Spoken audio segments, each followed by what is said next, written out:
Selamat datang di istilah baru. Salam jumpa dengan temannya KKO, yaitu KKP, kata keterangan pengetahuan.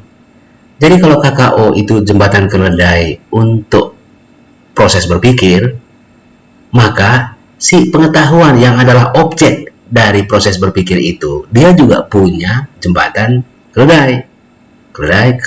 Keledai. Nah, mari kita lihat seperti apa itu. Misalnya di fakta. Yang dimaksud di fakta itu biasanya kalau kita menyusun silabus, menyusun LPP atau modul atau capaian belajar, kemudian di kelas kita mainkan dan di soal juga kita terapkan, yang kita susun kita tidak bisa langsung misalnya mengatakan tuliskan tumbuhan.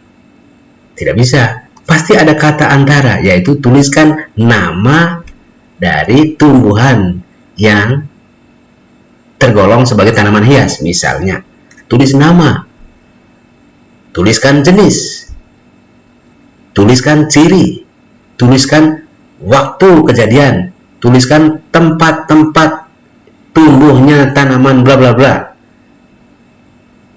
tuliskan arah gerak dari sesuatu, atau tuliskan jumlah. Jadi kata-kata nama, jenis, ciri, waktu, tempat, arah, jumlah, dan sebagainya adalah kata keterangan. Disebut kata keterangan, walaupun ini bukan semuanya kata keterangan, ada nomina, kebanyakan nomina di situ, tapi kata yang menerangkan bagian dari objek belajar yang kita belajarkan dengan anak atau yang kita tanyakan di dalam soal. Kedua, untuk fakta, untuk konsep, pasti di sana menyangkut definisi, pengertian, arti, kriteria. Maka kita membelajarkan ke anak atau mengetes dengan cara misalnya tuliskan definisi dari tanaman monokotil. Nah, definisi yang diminta, atau pengertian, atau arti, atau kriteria, itu konsep. Sedangkan kalau di prinsip, kata-kata keterangan pengetahuan yang biasa kita pakai adalah tuliskan teori atau kemukakan teori, beberkan, uraikan hukum. Kemudian misalnya uraikan rumus atau tunjukkan rumus. Uraikan, tunjukkan, itu KKO. Nah, sedangkan rumus adalah KKP-nya. Tunjukkan formula atau tuliskan formula. Tuliskan itu KKO. Formula itu KKP. Objeknya masih belum disebut. Jadi tuliskan formula dari segitiga. Nah, segitiga itu objek. Yang diminta formulanya. Diminta dengan cara sajiannya adalah tuliskan. Jadi lengkap, di situ ada KKO, KKP, baru objek. Di dalam prinsip-prinsip itu juga menyangkut sebab akibat.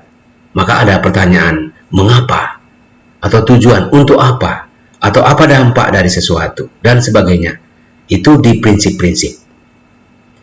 Sedangkan di tingkat pengetahuan prosedural, kata-kata yang biasa dipakai adalah cara, atau urutan, atau tahap-tahap. Bagaimana cara? Nah, kalau sudah bagaimana, itu pasti pengetahuan prosedural. Uraikan tahap-tahap, atau laksanakan tahap-tahap. Nah, menerapkan tahap. Menerapkan tahap itu berarti laksanakan. Laksanakan itu KKO, tahap-tahap itu KKP-nya. Objeknya belum disebutkan. Baru disebutkan kalau saya lanjutkan, yaitu uraikan tahap-tahap perkembangan dari kupu-kupu. Nah, perkembangan kupu-kupu itu objek belajarnya. Yang diminta adalah tahap-tahapnya.